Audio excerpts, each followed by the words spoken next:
This past week in Call of Duty might go down as one of the biggest what-ifs we have really ever seen. As I'm sure almost all of you know at this point in time, what's been going on with the whole H2M mod, and I got a whole lot of comments about this on my last video. Believe me, I am well aware of what's going on with H2M at the moment, and it's still being up. This is definitely not my first Call of Duty PC client where I've seen this kind of thing happen before. I wanted to go ahead and address that real quick as to what's going on with H2M. Now, the thing is that I have the original files before the whole cease and desist thing went down. To my understanding, there's been a whole lot that's changed. There's been a whole bunch of discords that have apparently been nuked, and everyone's trying to figure out what's going on. Once there's more of a concrete launcher, a concrete way to set up the game where it's not as confusing, we'll probably jump back into it. It's just right now I want to try and figure those things out first. I've heard all the worries about the launcher itself, and I've also heard that apparently right now if you try to play it, it disconnects you after every single game. So again, once things are a little bit more ironed out with it, we'll see what's going on. In the meantime though, here for today's video, I wanted to go ahead and show off a whole bunch of Modern Warfare Remastered highlights from the weeks leading up to the H2M mod. It's a whole bunch of clips and highlights from the stream as of recent, and it also ties into more of the bigger topic that I wanted to talk about for today's video, and just how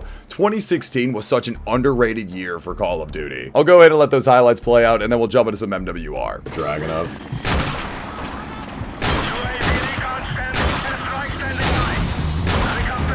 The split 5 on head. Huge gaming. Oh my god.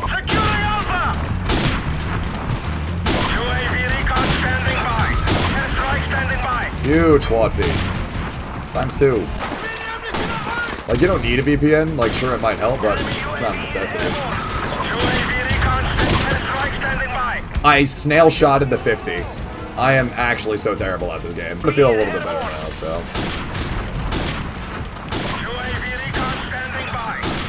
Oh my god, I just shot through something massive. I'm so ass.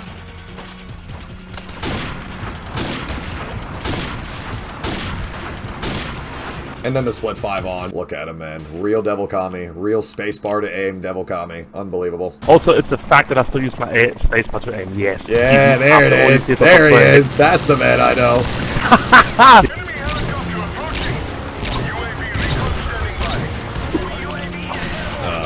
Not expecting to spawn right there right away. Oh my god, no! The 50 there would have been fucking crazy. Beasted.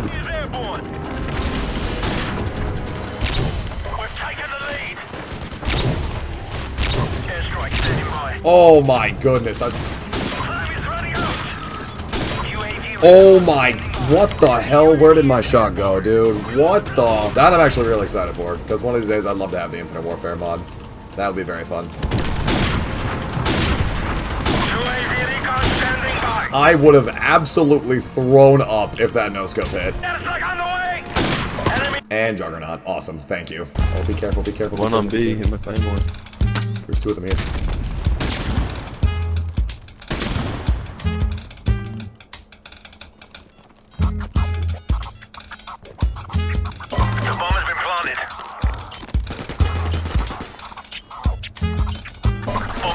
Yes! Yes! I'm him! I still got it! With the whole cease and desist of H2M, and a whole bunch of people have been refunding their Modern Warfare Remastered. I talked about this in the last video, but again, of course I'm upset about what's happened to H2M. But I'm also equally as upset as to what's now going on with Modern Warfare Remastered here on Steam, because once again now, with all of the refunds coming through, MWR is just gonna go back to how it once was on PC. Looking at the Steam charts here, this will be forever one of my most favorite times of just playing MWR. Because again, we hadn't seen numbers like this since December of 2016, and again, the cease and desist comes through, and oh man. Now trust me, I completely understand why people are refunding the game, and I'm still glad to see that I can still get into some TDM games, apparently. 3 out of 3 potential games, we'll see. It's only a little bit tragic because usually shipment TDM games end so quickly, like easily within like 2 minutes, so I will say though, it does make me very happy considering I'm recording this video at almost 11 o'clock in the morning, and I was able just to queue for a TDM game. Didn't have to turn on the VPN, didn't have to join anyone off the group chat or anything. Like, at least for the time being, I could still find a lobby. And of course, there's someone using Juggernaut. I just, ugh. Out of the corner of my eye, I thought this guy's name was Goon Squad. So like I was talking about though, one thing that I am kind of upset about is just now seeing Modern Warfare Remastered kind of fall by the wayside once again. It's upsetting, but I completely understood that this was going to happen. It's really not a giant surprise at all, because even if H2M didn't get cease and desisted, I knew that this game was going to, you know, slow down again with the population. But still, for me personally, again, even aside H2M, this is going to be a week that I'm going to remember forever. Seeing so many people get back on MWR, being able to queue into 4 different ground war lobbies was amazing. Now, I don't think I talked about this in the recent video with the whole H2M situation going on. Obviously, again, it's a very upsetting situation. No one's really happy with it. It's got me thinking now that really at this point in time, any sort of Modern Warfare 2 Remastered mod is just not going to be happening. I don't know if it could have been any different in the sense of like not only needing to own Modern Warfare Remastered on Steam, but maybe if there is a way to implement Steam checks or even Battle.net checks for owning the Modern Warfare 2 campaign remaster, because again of all of the porting of assets, I totally get that too. And also again, we have the whole hopium and copium that maybe one day they will officially release the real Modern Warfare 2 Remastered. I was watching Watchful Wolf's video, which he was one of the main guys on the H2M mod, and he went into detail a little bit talking about the whole what Activision said in the cease and desist, and that it was taking away devs' efforts, and basically I think the underlying meaning of it was that they were worried about it taking away from Black Ops 6, which I do wholeheartedly completely understand, because of course, like with this mod releasing so close to the Black Ops 6 beta and everything, sure, yeah, it does take some attention away from it. But also at the same time though, again, with needing to own Modern Warfare Remastered on Steam, Activision was still making a profit. And now also with a lot of people getting their refunds on MWR, it seems kind of backwards, because it's, even again like I was talking about, Activision was making a profit regardless. But then again comes the whole argument of intellectual property and needing to protect the copyrights. That was actually something that Exclusive Ace had mentioned in his video, as well as Milo, talking about the whole they need to protect their copyrights so they don't eventually lose it. Because again, who knows, they might actually release the real MW2 Remastered. Speaking from personal experience, usually the way the whole clients thing go on PC is that the peak of it all is really the release of it. Really, every single time a brand new client comes out, it's usually that initial launch window, whether it's within the first week or two, that usually is the peak of the new client. This again is not my first COD PC client. I know how these things go, and again, I feel like H2M was probably going to be a very different scenario, considering that it actually is a brand new game. It's a brand new mod, because usually what ends up happening with the COD clients on PC is that there's a new client made for a game. It's usually just a server browser, a new updated security server browser kind of thing to the whole experience, and at the end of the day, you're just playing the same game. Which of course the argument is made with H2M that yeah, you're just playing the same game. You're just playing Modern Warfare 2 Remastered essentially on MWR. It's the same concept, but it's still a different experience. So who's to say that the popularity of it could have been something insane, and maybe it really could have taken a lot away from Black Ops 6. But usually, again, the way that it all works is give it a couple of weeks, give it a couple of months, and once everyone's really used to it, the player count usually tends to slow down. Now again, H2M is probably going to be a lot different in the sense of having those live service updates essentially to it. They had a whole bunch of plans to add a whole bunch of different stuff to the mod, and it really does suck that we're not going to be able to see that come to fruition. With that being said, I get it. I can kind of see where they're coming from, but it's still unfortunate.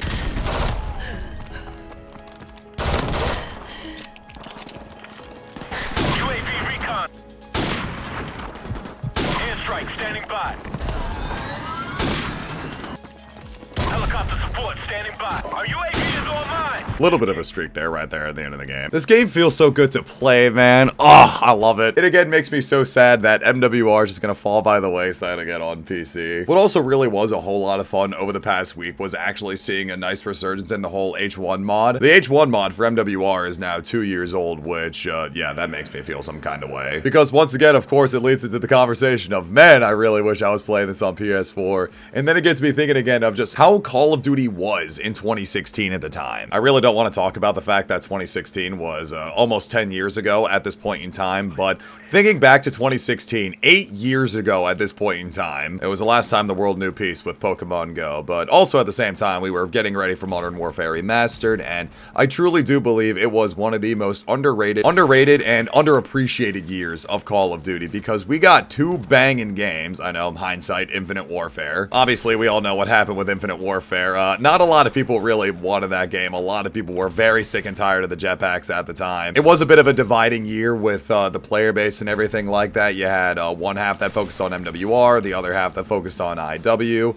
people that didn't care about either game, which that also really leads into another very interesting part of the whole conversation of what could eventually happen with Modern Warfare 2 Remastered. And again, the reason as to why we didn't see it in 2020 was because they were saying things like it was going to split the player base of Modern Warfare 2019, Warzone, because that just had dropped at the time. So I totally get it. Supporting 3 games at a time like that makes perfect sense. Giving live service updates to 3 separate games at the same time within the same year, yeah, it's a bit much. I can understand that. At this point in time now, I really don't even know what the best case scenario would even be for a real Modern Warfare 2 Remastered, because if having to pay for MWR, or again, like maybe they could have incorporated something like BattleNet checks into making sure you own the campaign remaster. Let's go, huge quad feed. If needing to own MWR or MW2 campaign remastered on BattleNet, the whole argument once again of splitting up the player base, or again, just thinking back to the last time in 2016 where they did release the remaster and how it split the player base of IW. I feel like the question now begs, is there even really a good time, or what would be the best time to imagine when a real Modern Warfare 2 Remastered could work? Of course, y'all know me, I will forever be huffing the copium and hopium of wanting MW2 Remastered in really whatever way we eventually get it. I want to sit here and believe it's like, of course, there's no way we won't get it, but at this point in time, man, it's been 6 years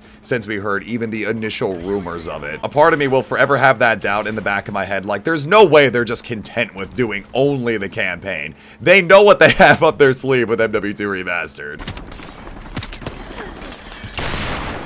Gamed on him. Let's go. Huge 720 crouch down. Bam. Got him. I know at the end of the day, to an extent, I sound like a broken record talking about Modern Warfare 2 Remastered, Modern Warfare Remastered in general. If it isn't obvious enough, I care a lot about these games. It is one of my favorite topics to yap about. So, just again with everything in relation to what's been going on with H2M, this time will definitely go down in Call of Duty history as one of the biggest what-ifs, what could have happened. While I, again, completely understand about the player base being taken away from Black Ops 6, the thing of it is, in a couple of months' time, once Black Ops 6 officially releases, I feel like even some of the H2M player base was going to end up playing BO6 at one point in time anyway. Even so, still with Black Ops 6 coming out on Game Pass, there's going to be so many more active users within Call of Duty. Whatever losses there may have been, whether it would have been with player count or a monetary value, I feel like could have easily been made up. I still would have even loved to have seen the best case scenario, just even thinking about how if Activision could have even brought on the modders, brought on the devs and the modders of these projects and worked together. I feel like that could have been a beautiful thing. It would have been a insanely mutually beneficial thing that could have happened, but who knows, man. I try to look at everything about this in a very optimistic way, where it's mutually beneficial for both, because I want to see the best in both, you know? I just want what's best for Call of Duty where everyone's happy with it. But again, we'll just have to see what happens with everything going into the future. So yeah, just wanted to sit down, show off all those highlights, talk a little bit more about it while playing some MWR. Again, at least what I feel is probably one of the final sparks of life that this game has before it just kind of fades back to where it once was. Really hope you guys enjoyed this video. Go ahead and let me know what your thoughts are down in the comment section below. Thank you all so much for checking it out. Leave a like if you guys enjoyed. Subscribe if you're new. It's been Rage, and I will talk to you guys later. Take care, everybody.